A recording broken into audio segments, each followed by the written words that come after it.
Buen día a todos ustedes. Gracias por estar conmigo durante esta presentación. Esta presentación debe durar unos 50 minutos más o menos.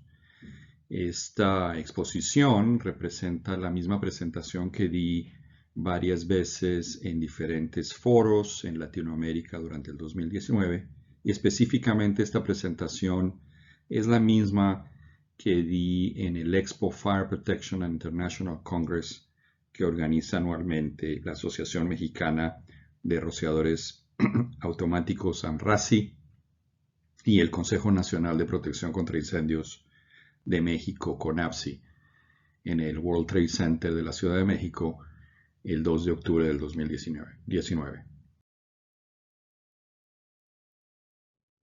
Esta presentación es sobre protección contra incendios en museos y edificios históricos.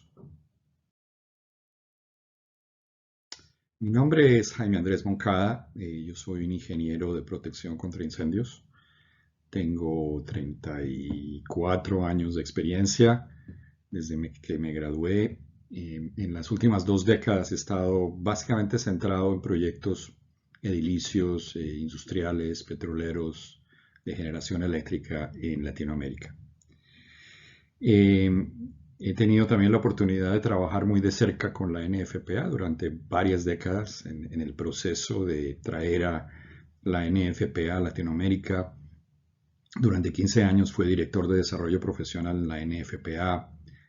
He estado también involucrado en procesos de traducción de normas, de producción de libros como el Manual de Protección contra Incendios, de la iniciación de los capítulos en la región, con la sección latinoamericana de la NFPA.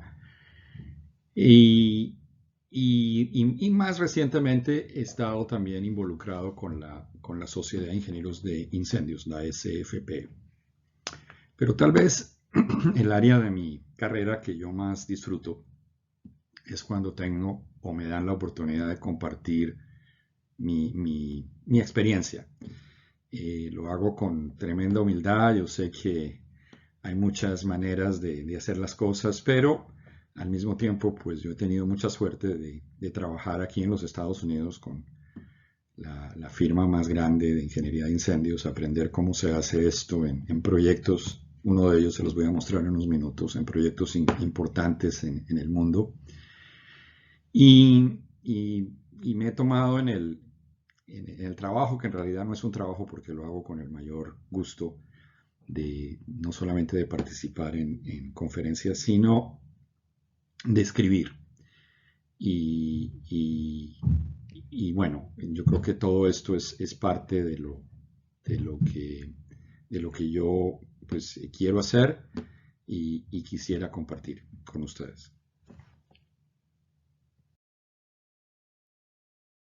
Otra faceta importante, creo yo, de mi carrera ha sido la posibilidad de documentar varios de los principales incendios que han ocurrido en Latinoamérica. Esto lo he hecho a nombre de la NFPA. Utilizamos la palabra documentar los incendios porque la NFPA, cuando sale fuera de los Estados Unidos, no ha sido o no es invitada a investigar los incendios, pero nos interesa, o a ellos y a todos nosotros nos interesa mucho conocer técnicamente qué fue lo que ocurrió, porque la realidad es que de los incendios aprendemos casi todo o mucho de lo que sabemos de protección contra incendios. Cuando ocurrió el incendio de la Catedral de Notre Dame, obviamente hubo un despliegue mediático muy, muy importante. Y horas después de ocurrido ese incendio, recibí una llamada de Seguridad en América, que es una revista en la cual yo he tenido una columna durante muchos años. Y hablando con la editora de la revista, decidimos que debería yo escribir algo acerca de este incendio. Y lo hago con un poco lo hice con un poco de timidez y un poco apenado porque en realidad pues yo no he estado en el incendio, no soy uno de los investigadores ni mucho menos, no he sido invitado a documentar el incendio. Pero A raíz de este pedido, se publicó una columna, un artículo en julio, en la revista de julio-agosto del 2019, y pues tuvo muy buena recepción, porque en realidad pues tuve la oportunidad de recibir muy buena información acerca del incendio y a raíz de eso después fui invitado a dar un par de conferencias en Colombia, en México y en otros países, y lo que están viendo ustedes, como dije yo anteriormente, es esta presentación. A propósito, los artículos que yo he escrito, no solamente de los incendios que han ocurrido en Latinoamérica que mencioné anteriormente, sino sobre muchos de las cosas que yo he hablado, o escrito, perdón, han sido recogidos en una página web que se llama artículoscontraincendio.org. Tal vez la mayoría de ustedes están viendo esta presentación porque han visitado esta página, pero si no han tenido la oportunidad de verla, digamos, es un recuento de muchos de los artículos que yo he escrito sobre cómo se debe hacer la protección contra incendios, obviamente desde mi punto de vista como ingeniero consultor. Y hablando específicamente de esta página contra incendios, los invito a que la revisen. Ahí hemos tratado de organizar los diferentes artículos en temas. Obviamente el primero que ven ahí es incendios emblemáticos, pero también hablo mucho sobre, por ejemplo, la protección contra incendios de ocupaciones, cómo proteger un metro, cómo proteger un edificio alto, cómo hacer ingeniería de protección, cómo funciona la normatividad de la protección contra incendios, artículos sobre protección contra incendios industrial, artículos sobre sistemas de rociadores, de detección, de seguridad humana, etc. Entonces espero que la puedan visitar y algo de esto sea de interés a ustedes.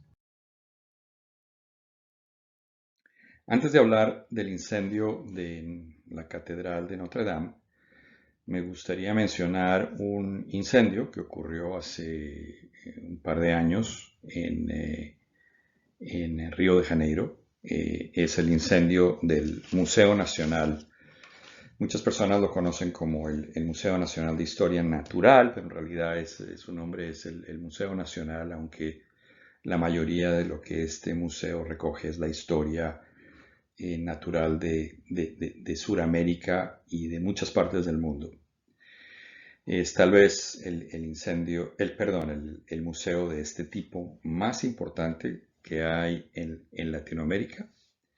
Este Museo Nacional es en realidad una entidad científica, que es la entidad científica más antigua del Brasil. El edificio como museo fue inaugurado en 1892, aunque antes de esto, y la razón por la cual este edificio fue construido fue porque era la residencia de la familia real portuguesa.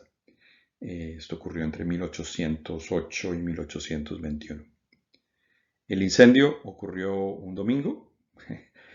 Muchos incendios a propósito ocurren en la noche del sábado al domingo, obviamente porque el edificio está desocupado. El incendio fue reportado en los momentos cuando el museo ya estaba cerrado, a las 7:30 de la noche. A las 9 de la noche todo el edificio estaba incendiado, es decir que el progreso del incendio fue bastante rápido. 92.5% de una colección de 20 millones de especímenes, que estaban en este museo fue perdido. What's left of Latin America's largest natural history museum is smoldering debris. The burned-out shell of Rio de Janeiro's National Museum once held thousands of years of the region's and country's heritage. Today, the losses are irreplaceable and incalculable, and a country is in shock. A student sat in the burned museum's shadow, having lost his entire master's degree work.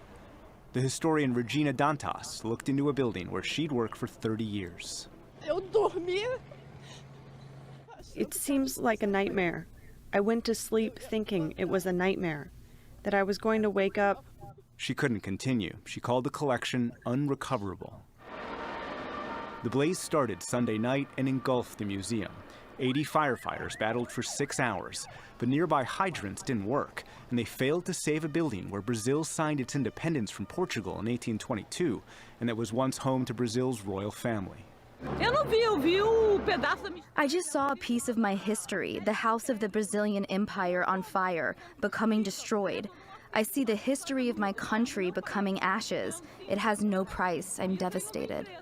Inside these walls were millions of artifacts. As seen in the old museum handout video, Latin America's preeminent collection of Egyptian mummies, including one from 750 BC and a statue from 1500 BC. Countless American indigenous artifacts, from masks to a 1,200-year-old funeral urn. The dinosaur Maxicalosaurus, whose excavation took 10 years. And 12,000-year-old Luzia, the oldest human remains found in the Americas, whose discovery challenged the basic understanding of how and when humans migrated. Today, museum workers managed to save some items, providing hope that more could be salvaged. And one of the world's largest meteorites, on display since 1888, survived. But the fire's aftermath matched the national mood, a symbol not only of sorrow, but also dissent. Thousands of residents stormed the museum gate. Police used pepper spray to keep them back. They marched through the streets and accused the government of negligence and losing countless royal artifacts, including from the family of João de Orleans and Bardenca. It could have been avoided with a minimum cost, especially compared with the money thrown out by the Brazilian administration. Indudablemente una tragedia más en nuestra Latinoamérica, donde hemos tenido incontables incendios con muchas muertes y incendios de edificios muy importantes que no tenían o no tienen la protección contra incendios adecuada, y en el momento de un incendio pues no hay nada que hacer. Este incendio, a propósito, ya el reporte del estudio, del peritaje y del juicio que se inició después del incendio, eso ha sido concluido, y la conclusión es de que el incendio fue iniciado por un aire acondicionado que se sobrecalentó. Una historia muy típica de nuestras ciudades latinoamericanas, los dos hidrantes más cercanos al edificio, que a propósito pues está en una pequeña colina en Río de Janeiro. Los bomberos no pudieron sacar agua de estos hidrantes. Algo también muy típico en nuestros edificios es que estamos poniendo sistemas de detección de humo, pero no los estamos manteniendo, y aquí fue un caso típico donde el sistema no operó, muy posiblemente por falta de mantenimiento estaba apagado. Y lo más común, este tipo de edificaciones grandes que de acuerdo a la normativa internacional debería tener un sistema de rociadores automáticos, no tenía rociadores, y más aún lo más común en nuestros países latinoamericanos, que es tener las mangueras, las vías, las bocas de incendio equipadas. Este edificio. Bueno, como mencionaba yo anteriormente, pues es una gran tragedia. Ahora les quiero mostrar un proyecto donde yo tuve la oportunidad de trabajar como gerente de proyecto. Durante los primeros 20 años de mi carrera yo trabajé en una firma que en ese momento se llamaba Rolf Jensen Associates. Hoy día se llama Jensen Hughes. Es la firma de ingeniería de incendios más grande, indudablemente la más importante que hay en el mundo.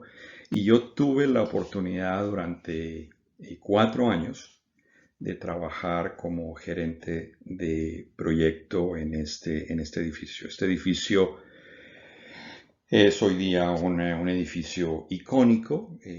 Fue diseñado por un arquitecto canadiense-americano llamado Frank Gehry, y este es uno de los pocos edificios que cuando fue inaugurado en 1997 hubo una armonía entre todos los que se dedican a hablar, a escribir, a descifrar la arquitectura moderna, porque fue indudablemente fue tal vez uno de los grandes, o tal vez el más grande exponente de la arquitectura contemporánea al final del siglo pasado. Sus famosas curvas, que han sido desde esa época replicadas en muchos otros edificios importantes a través del mundo. Lo que les voy a mostrar es un video que fue hecho por el museo explicando las condiciones de protección contra incendios de este edificio.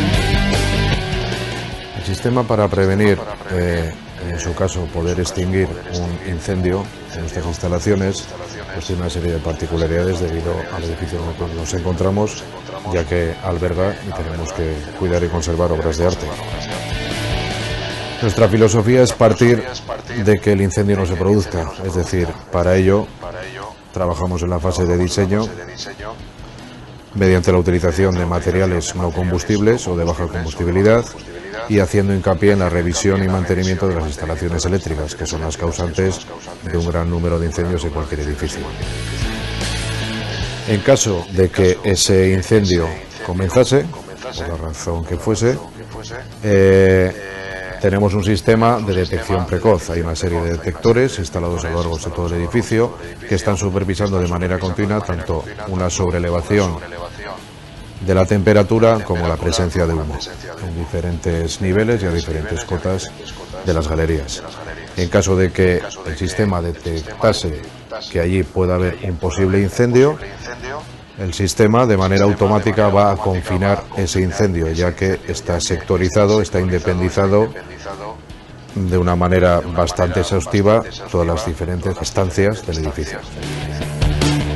Si ese fuego se detectase, se aislaría cerrando las puertas, cerrando y parando el sistema de climatización y se acudiría de manera inmediata para poder controlar ese fuego mediante agentes extintores de bajo residual, mantas ignífugas, etc. Si con esta actuación no pudiésemos controlar ese fuego o extinguirlo, hay una segunda barrera, una segunda línea de actuación.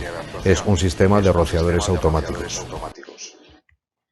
Bueno, un par de comentarios. Indudablemente, pues mucha gente piensa que en un museo donde hay obras de arte no se deberían poner rociadores automáticos y la normativa lo pide, lo sugiere, como vamos a ver más adelante cuando son edificios existentes, y no hay ninguna incompatibilidad entre un sistema de rociadores automáticos y la protección de obras de arte.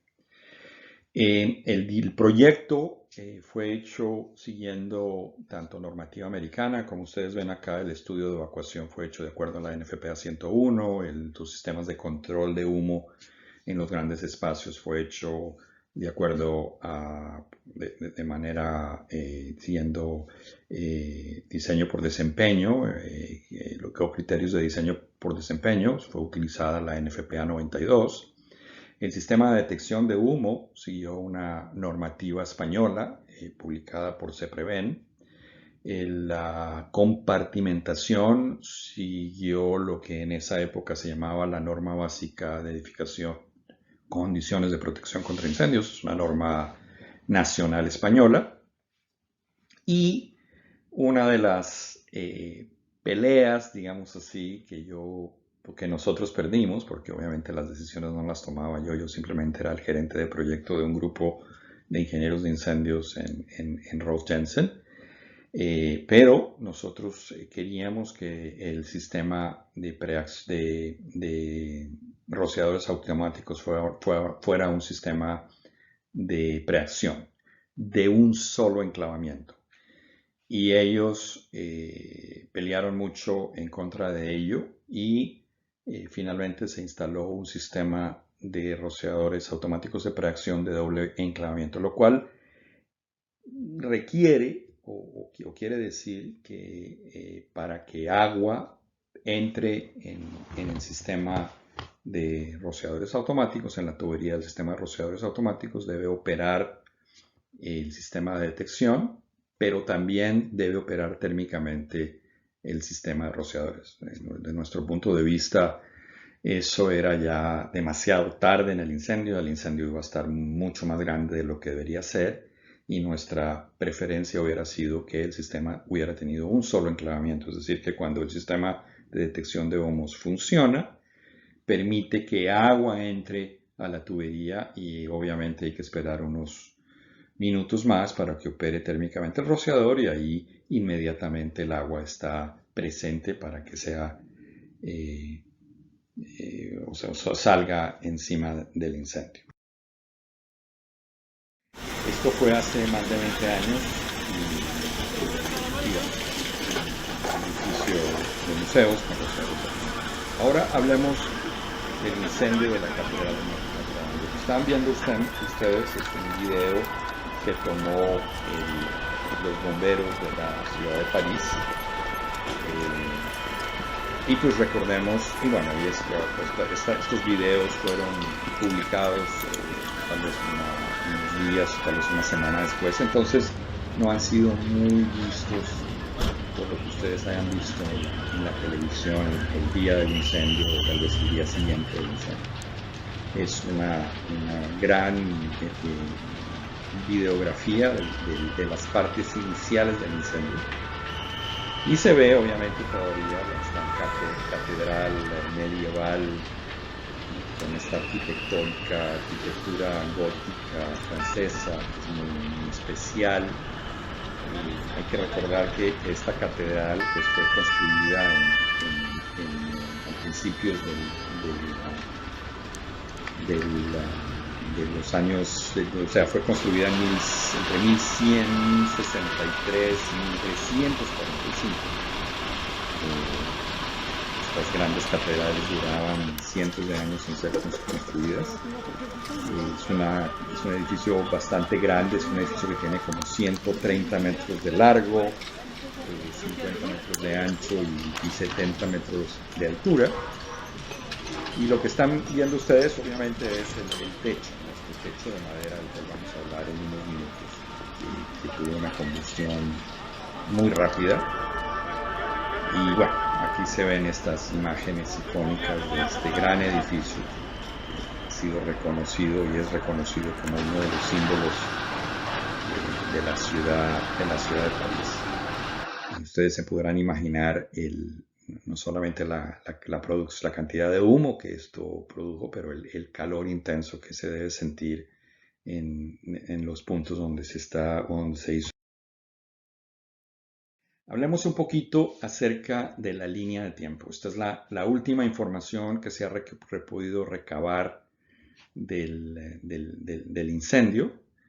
Y lo que se ha podido concluir es de que este incendio arranca a las 5:55 de la tarde. En ese momento ya la catedral había cerrado sus puertas al público, pero dentro de la catedral había todavía gente que estaba terminando su tour de la catedral y había empezado creo que es a las 5:45 había empezado una misa que debería concluir un poquito después de las 6 de la tarde. Entonces, en ese momento hay feligreses que están atendiendo a la misa y hay turistas que están todavía visitando la catedral. A las 6:20 hay un reporte en el panel de incendios de una alarma de incendios que posiblemente fue de un detector de humo. En los reportes que han publicado no está claro, pero yo me imagino que era un sistema de detección de humo. 4 minutos después de la alarma, el gerente envía a un guardia que a propósito había sido recién contratado y lo envía al lugar equivocado, lo envía a la sacristía, la cual está acá en lugar del sitio del incendio. Y la razón es que este panel no había sido, su reporte de incendio era con códigos, era con números, en lugar de tener en francés o en inglés o para nosotros en español común, el sitio de la alarma, lo cual debe ser lo que debe estar. Obviamente para el programador es mucho más fácil poner numerología porque así es mucho más fácil programar el detector, pero cuando uno lee la información que está dando el panel, leer un código se vuelve mucho más complicado. Entonces aquí lo que el gerente hizo fue leer un número, fue a un libro donde estaban todos los números del código que estaba recibiendo, ¿no? Alarma 2462, y desafortunadamente lee mal. O sea, lee la línea equivocada o se equivoca de los números y manda a este muchacho que acaba de ser contratado al lugar equivocado. Y este muchacho, en lugar de llamar inmediatamente y decir, aquí esto, yo creo que aquí no fue el incendio, él dice, bueno, aquí no pasó nada, y se regresa caminando. Y hasta que no regresa, le avisa al gerente de que él fue, pero no había un incendio. Afortunadamente, se tomó la decisión en ese momento de que se recibió la alarma de evacuar tanto a la gente que estaba, los turistas, a los feligreses y al staff. Son evacuados. El guardia, como mencioné anteriormente, regresa. Obviamente le toma unos minutos en caminar y le dice a su jefe que no encontró nada, y obviamente pues en ese momento no se llaman a los bomberos. A las 6:44, 24 minutos después del primer reporte de la alarma, entra una segunda alarma de incendios. Y esta vez el gerente se pregunta y dice, bueno, parece que es el mismo código. ¿Qué fue lo que pasó? Entonces vuelve a leer el código en el libro que mencionaba, se da cuenta que descifra, digamos, correctamente lo que está ocurriendo, se comunica de nuevo con el guardia y le pide que vaya a donde la alarma era en realidad. Y él sube al ático. Subir al ático es complicado, obviamente no hay ascensores, hay una escalera que le toma varios minutos en subir hasta allá arriba. Finalmente, 5 minutos después, él llega ahí y cuando mira lo que está ocurriendo, el incendio está fuera de control. Se llaman a los bomberos, estos son las 6:50 de la tarde, y 5 minutos después, ya por las redes sociales se puede concluir de que el incendio era visible, porque hay videos de teléfonos que se pusieron en las redes sociales donde está la hora exacta, y ya este incendio se podía ver desde el Sena o desde otras partes de París. A las 7:56, la famosa aguja, esta espiral que es icónica de la catedral, colapsa. El incendio ya se ve en toda la ciudad. Y entre las 7:20 y las 8:20 los bomberos no saben muy bien qué hacer.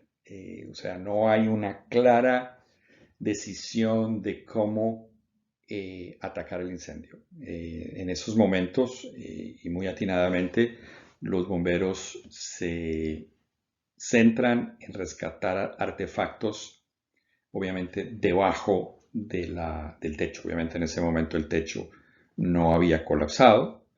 Entonces los bomberos entran a sacar pinturas, a sacar artefactos que están dentro de la iglesia para recuperarlos.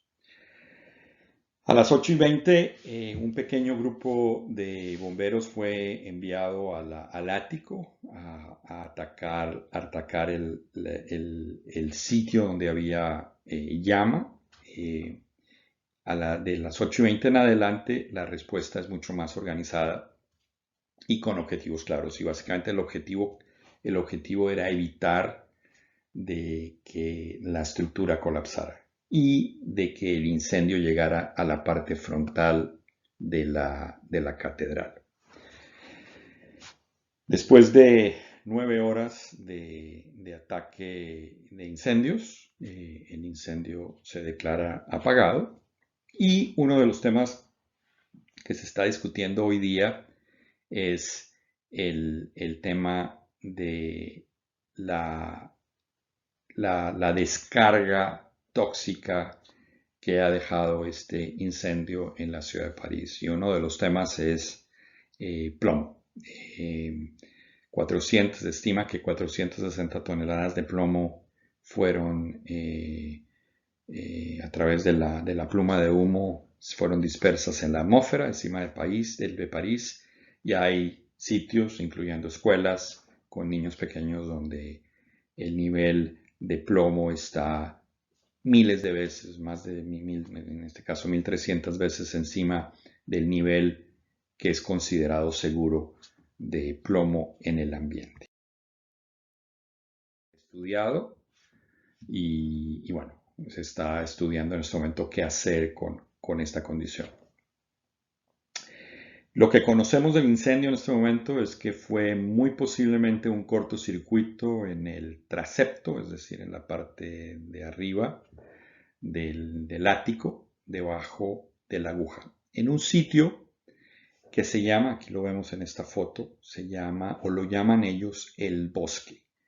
Este ático obviamente fue construido de madera y madera de roble.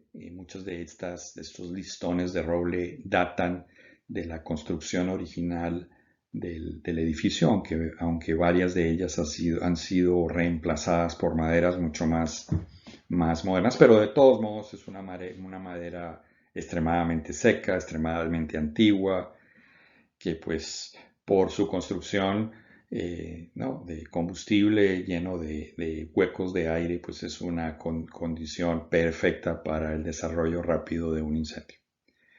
Aunque varios trabajadores han confesado que fumaban durante ese momento, esa parte de la catedral estaba siendo, había un proceso de mantenimiento. No se piensa en este momento que el inicio del incendio fue porque la gente había fumado, sino más bien es muy posible por unas extensiones eléctricas para iluminar las partes internas del ático. Muy posiblemente se recargaron, se recalentaron y hubo un cortocircuito el cual desarrolla el incendio. Eso es tal vez... Esa es en este momento lo que se piensa que es lo más plausible, aunque reitero, el reporte final del peritaje del incendio no ha salido a la luz pública en estos momentos. Una de las razones, además de que la revista Seguridad en América me escribió, es de que pues yo había tenido la oportunidad un par de semanas antes, de hecho, esta foto se ve la construcción de la estructura de la reparación del techo. Esta es mi familia, mi hija, que es la que está aquí en el centro, estaba haciendo un proyecto en el Museo de Historia Natural de la ciudad de París y la estábamos llevando porque iba a quedarse en esa ciudad durante unas semanas haciendo una investigación de su carrera universitaria. Entonces la fuimos a dejar a la ciudad, y donde nos estábamos quedando es muy cerquita de donde estamos en este momento parados, es como una cuadra, entonces todos los días pasábamos por ahí. Y obviamente ese día del incendio recibo una llamada de mi hija, que es una bióloga que no tiene nada que ver con protección contra incendios, y por primera vez tal vez en mi historia con mi hija me pregunta algo acerca de protección contra incendios y me llama obviamente con lágrimas en los ojos diciendo: papi, ¿qué va a pasar con este incendio? ¿Van a poder salvar este edificio? Y obviamente pues yo me pongo a ver en CNN lo mismo que ella está viendo mientras ella está en París, pues ella está muy cerquita del incendio. Y obviamente pues después de ver las imágenes le digo: no, yo creo que yo lo que me imaginaba es que el edificio iba eventualmente a colapsar. Pero bueno, de las cosas, digamos, para mí personalmente que me interesó mucho, mucho el incendio. Y bueno, el incendio, como decía yo, esta es una foto también que tomé yo durante esa visita, se ven todos los andamiajes. Y una de las cosas que yo vi, se las voy a mostrar en un video, porque mucha gente pensó que hay unas esculturas que están aquí arriba. Y esas esculturas fueron removidas, y fueron removidas, son esculturas metálicas, fueron cortadas con soldadura. Entonces se pensó que el incendio había sido iniciado con soldadura, pero afortunadamente For the fire. These 3-meter-high statues weigh around 150 kilograms. They were scheduled to be sent to southwest France for restoration.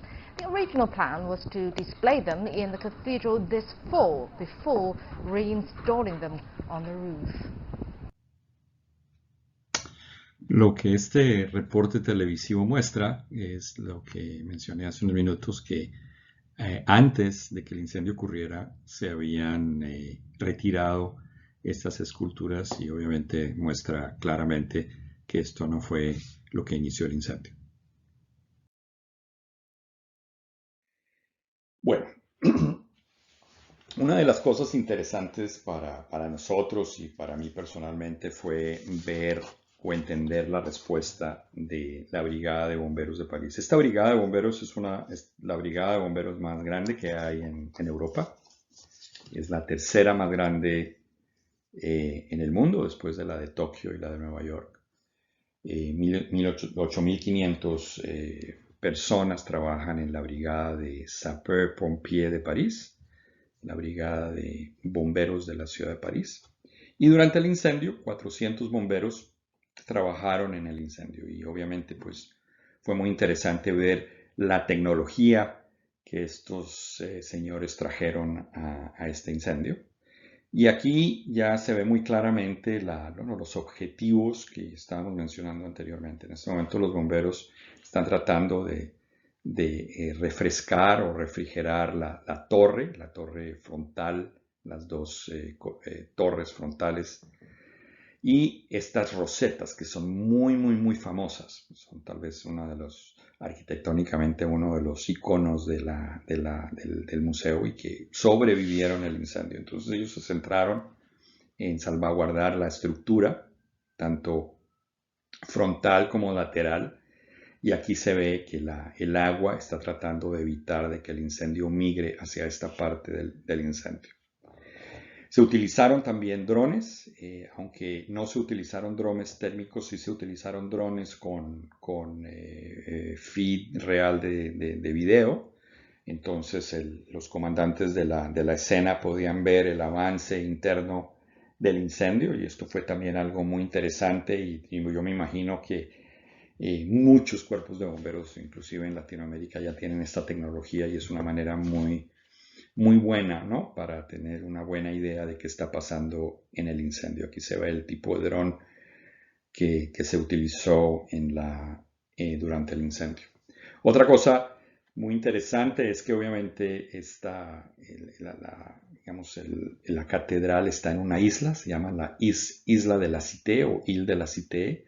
Es una isla que está en la mitad del río Sena, que es el río emblemático de la ciudad de París. Y obviamente pues el sistema municipal de agua pues en esta pequeña isla no tenía la capacidad de darle agua a todos los camiones y las mangueras y los monitores que habían sido desplazados o desplegados para apagar el incendio. Entonces traen agua del río Sena, algo muy típico que hacemos nosotros en incendios en las refinerías, por ejemplo. Cuando hay incendios en refinerías y están cerca de un río, del mar, es algo muy común de ayudar a la red contra incendios y trayendo agua del mar. Y aquí se ven los bomberos haciendo estas labores. Aquí está lo que les estaba mencionando yo, ¿no? La isla de la Cité o Ile de la Cité, donde está aquí la catedral, y aquí está el Sena, que cuando entra, obviamente pasa por acá, pues se divide en dos áreas. Y finalmente se utilizó un robot que tenía una manguera o un monitor con un flujo de 600.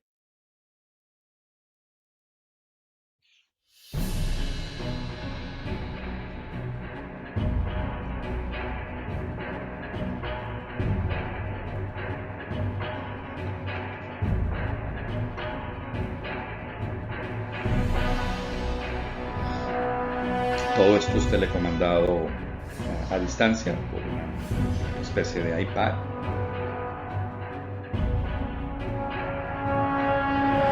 Esto generalmente hoy día está siendo utilizado y por eso esa parte blanca que está adelante. Esto se utiliza mucho en incendios de vehículos para hoy día la manera como se están construyendo los tanques de la gasolina de los vehículos explotan. Los bumpers también tienden a explotar, entonces es muy peligroso para los bomberos acercarse a veces a un incendio vehicular. Entonces esto lo utilizan para remover o evitar que el incendio afecte a muchos vehículos. Como pueden ver, el robot puede subir o bajar escaleras. Muy importante, y aquí se ve el robot también tiene un video, entonces el bombero puede ver, ¿no?, cuando ellos entran al incendio, qué es lo que está pasando dentro del incendio. A ver, digamos, muy interesante en el sentido de que pues se utilizó tecnología muy moderna. Obviamente fue un incendio donde todo el mundo tuvo que ver, incluyendo el presidente de mi país, donde yo resido hace 30 años, que es los Estados Unidos, y nuestro presidente tiene fama de impertinente y de decir las cosas equivocadas, y obviamente se tenía que meter, y él en la mitad del incendio tuitea diciendo que la mejor manera de apagar el incendio es descargando agua desde aviones tanqueros. Y muy rápidamente el Servicio de Seguridad Civil de Francia responde diciendo que cientos de bomberos de la Brigada de Incendios de París están haciendo todo lo posible para traer esta terrible tragedia bajo control. Todos los medios están siendo utilizados, excepto bombas de agua desde aviones, las cuales, si se utilizaran, pudieran llevar al colapso de la estructura de la catedral, cual tienen toda la razón. Imagínense toneladas de agua, si un metro cúbico de agua es una tonelada, 10, 15, 20 toneladas al mismo momento descargadas sobre el techo hacen obviamente que el colapso sea mucho más evidente o posible o factible. Y obviamente pues esto suena muy bien para alguien que no tiene ni idea de lo que está hablando, pero no sería razonable de apagar un incendio. Bueno, estas son fotografías tomadas por drones donde se muestra, aquí por ejemplo está la espiral o la espiral esta que colapsa muy rápidamente. Aquí se ve la manera como colapsó. Se ve el andamiaje que estaba siendo utilizado. Aquí también es parte del andamiaje. Por aquí se subía y se pasaba por acá y ellos estaban trabajando en esta parte del techo en ese momento del incendio.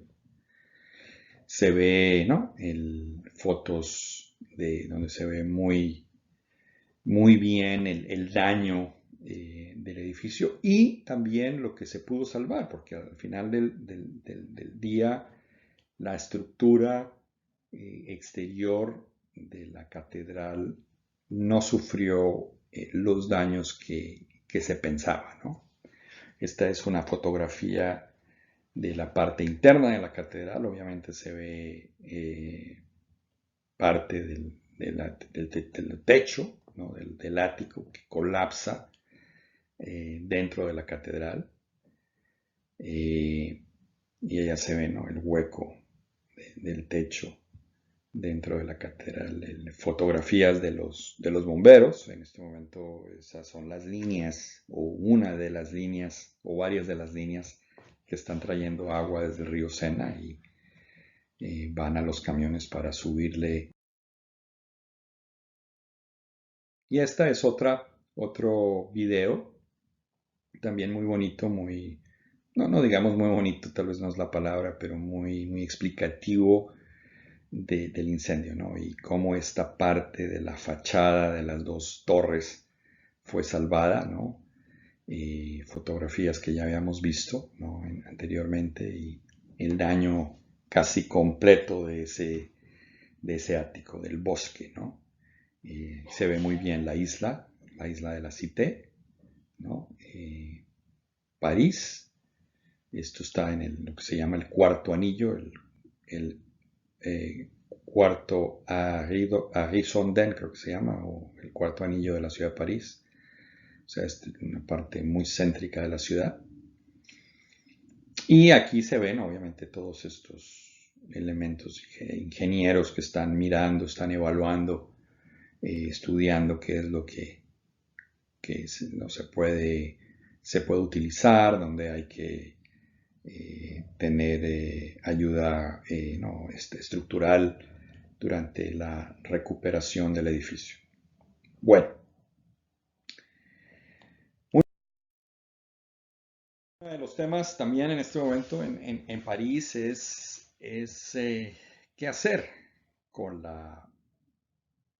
la arquitectura que queda y la que hay que reemplazar. Y estos son dos que a mí, mi sensibilidad como ingeniero de incendios que no tiene mucho conocimiento de arquitectura, tal vez me llamaron a mí la atención porque hay muchas propuestas en este momento que se están estudiando, pero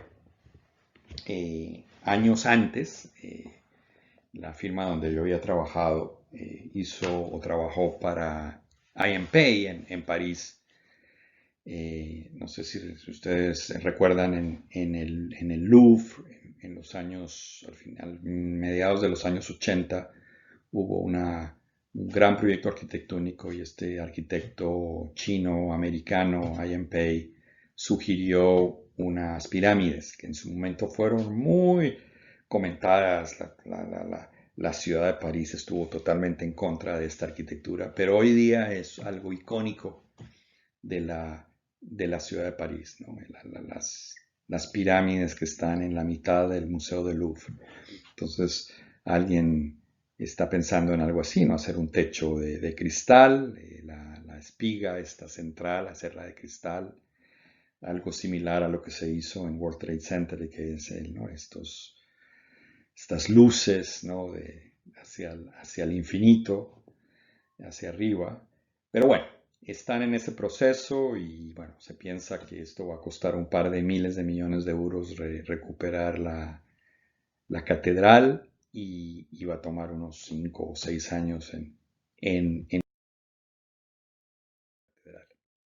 bueno, entonces hablamos ya de un incendio latinoamericano, de un museo en Europa moderno con todos los juguetes, con todos los sistemas de protección contra incendios y obviamente un edificio emblemático como la Catedral de Notre Dame que no tenía nada, ¿no? Porque la catedral fuera del sistema de detección y alarma tenía muy pocos sistemas de protección contra incendios. Creo que ni siquiera tenía un sistema de mangueras dentro del edificio. No que hubiera servido para nada, pero tenía muy pocas condiciones de protección contra incendios. Entonces la pregunta central de esta presentación es qué hacer con este tipo de edificios. Y la pregunta es muy interesante. Yo he tenido la oportunidad de trabajar en un par de edificios históricos y obviamente desde que uno entra a trabajar en el proyecto está el curador o los curadores del edificio diciendo, por favor no me cambien nada, por favor no me hagan un hueco, por favor no me cambien la estructura o la fábrica histórica del edificio. Entonces son edificios que por un lado tienen construcciones que datan o predatan de los códigos constructivos modernos, es decir, hay muchos materiales extremadamente combustibles, hay sistemas de evacuación que son digamos, inexistentes. Tal vez está la salida principal y pare de contar. Y obviamente ningún sistema automático o manual de protección contra incendio dentro del edificio. Entonces, ¿qué hacer? Entonces hay un código, que es el Código de Protección de Incendios en Estructuras Históricas, un código publicado por la NFPA 914. La última edición es de este año, del año 2019. Y es un código que es diferente a cualquier otro código de protección contra incendios, incluyendo los otros códigos de la NFPA. Y es que no establece soluciones prescriptivas. Es decir, las mayorías de los códigos de protección contra incendios es, para hablarlo de una manera simplística, es una receta de cocinas. Tú pones esto, pones lo otro, mides esto y decides si pones esto, y el área, dependiendo del área, haces lo otro, y dependiendo de la altura, haces esto otro. En este caso, no establece soluciones prescriptivas, sino que más bien da lineamientos. Y es un código que busca que una persona entendida en ingeniería de protección contra incendios trabaje con los curadores, con el usuario, con la administración del edificio, con el área de mantenimiento del edificio, para encontrar soluciones que sean razonables y efectivas. El trabajo del consultor es explicar cómo se pueden instalar estos sistemas, cómo se pueden hacer de una manera racional, de mayor costo-beneficio, qué sistemas pueden funcionar, como por ejemplo, instalamos un sistema de detección. Bueno, está muy bonito, pero el día del incendio, el incendio se va a desarrollar tan rápidamente que vamos a tener muy poco tiempo de reaccionar ante el incendio. Entonces, ¿cuál es el beneficio? Si se instala un sistema de, por ejemplo, de rociadores automáticos, ¿cuáles pueden ser las posibilidades de instalación? Por eso, pues es una norma diferente. Y esas recomendaciones, obviamente es una norma bastante grande, yo no me acuerdo en este momento, es una norma que tiene más de 100 páginas. Pero si pudiéramos resumir las recomendaciones que esta norma da, pues las pudiera yo mencionar en las siguientes 10 o 11 recomendaciones que tiene esta norma. Y una es, obviamente, que no se fume. Bueno, esto afortunadamente hoy día es algo bastante común en el mundo, en los sitios públicos en el mundo, incluyendo Latinoamérica. La otra es modernizar el sistema eléctrico. Indudablemente los sistemas eléctricos es una fuente muy importante, y sobre todo sistemas eléctricos que tienen 50, 70 años de instalados, pues son mucho más inseguros que el sistema eléctrico moderno. Prohibir el uso de extensiones eléctricas, algo muy interesante, porque es posible, aunque no lo sé, que el incendio en Notre Dame haya sido por la utilización de una extensión eléctrica que fue sobrecargada o le fueron puestos más luces o lo que sea de su capacidad. Prohibir o restringir el uso de velas. Prohibir el uso de calentadores portátiles. Establecer un proceso de permisología previo a trabajos en calientes, y ese proceso debe ser el de inspeccionar al final del día las áreas donde se ejecutaron trabajos en caliente. Esto es muy lógico, pero no está en ninguna norma, y en esta norma sí lo está. Y es algo que es totalmente convencional, que no solamente se tiene que utilizar en edificios históricos, sino se puede utilizar también en cualquier industria o cualquier sitio donde hayan trabajos en caliente. Y es que esa persona que firmó el permiso, antes de que se vaya a la casa o termine su turno, vaya y mire esos sitios donde él dio permiso de hacer trabajos en caliente. Utilizar retardantes en superficies combustibles donde sea posible. Evaluar el uso de detección, pero no detección convencional, sino detección temprana de humo, sus sistemas de muestreo de aire o detectores tipo láser. un sistema, un método de detección mucho más rápido que los detectores fotoeléctricos que convencionalmente estamos instalando en los edificios. Y finalmente, evaluar, yo diría seriamente, la instalación de sistemas de rociadores automáticos. Mencionaba yo en este gran edificio del Guggenheim, donde hay cientos de millones de obras de arte y han sido protegidas con rociadores automáticos.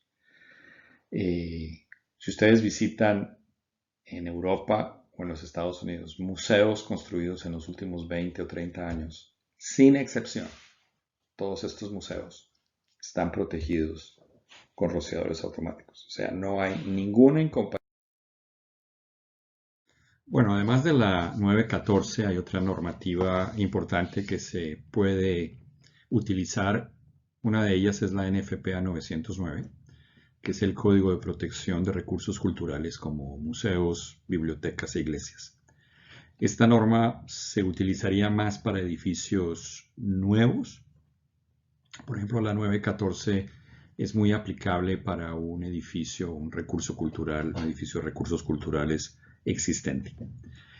La NFPA 241 es una norma que se utilizaría durante el proceso de modernización, reconstrucción, por ejemplo, el proceso que va a entrar o que ha entrado la Catedral de Notre Dame, y es una norma que establece criterios como, por ejemplo, tener una vía de evacuación activa durante la construcción, tener agua contra incendios con una manguera que pueda ser rápidamente utilizada durante la construcción. Y finalmente hay un documento que yo lo encuentro muy, muy bueno, que es un libro que escribió Jack Watt, que es un muy reconocido ingeniero de protección contra incendios, y él lo hizo para la Asociación de Preservación Histórica del Patrimonio Nacional en los Estados Unidos. Y ese libro se llama Fire Safety in Historic Buildings, o sea, seguridad contra incendios en edificios históricos. Y es es una recopilación de lo que dicen estas normas, específicamente la 914 y la 909, pero también da muchos de los criterios que están mucho más resumidos en el apéndice, sobre todo en el apéndice de la 914. Entonces habla mucho del porqué, de qué sistemas son más efectivos, de qué sistemas no son efectivos, de cómo hacerlo. Y también es un recurso muy, muy bueno. Bueno, pues solo me resta reiterar de que pues la protección de estos edificios, aunque no es fácil, es necesaria.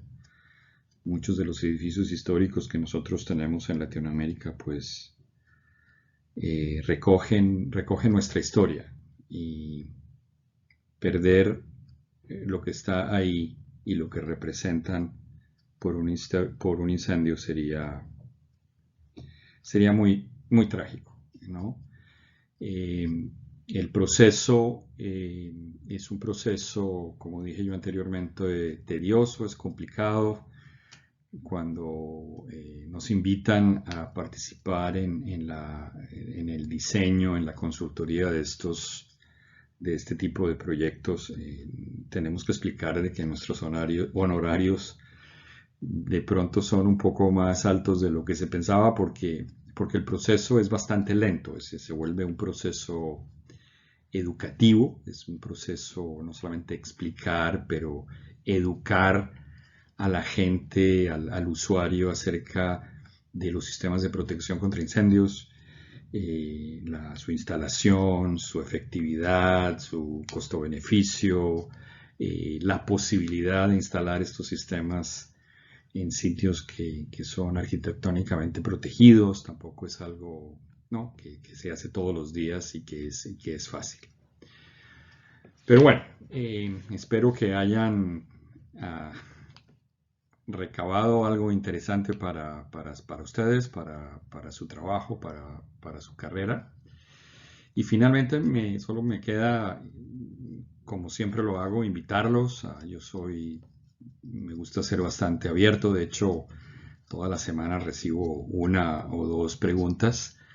Si la pregunta no es específicamente de un proyecto, sino es algo más conceptual, más sobre una norma de la NFPA, una norma de protección contra incendios, yo encantado trato de responderlo lo más pronto posible. No siempre lo puedo hacer ese mismo día o esa misma semana, pero sí trato de responder.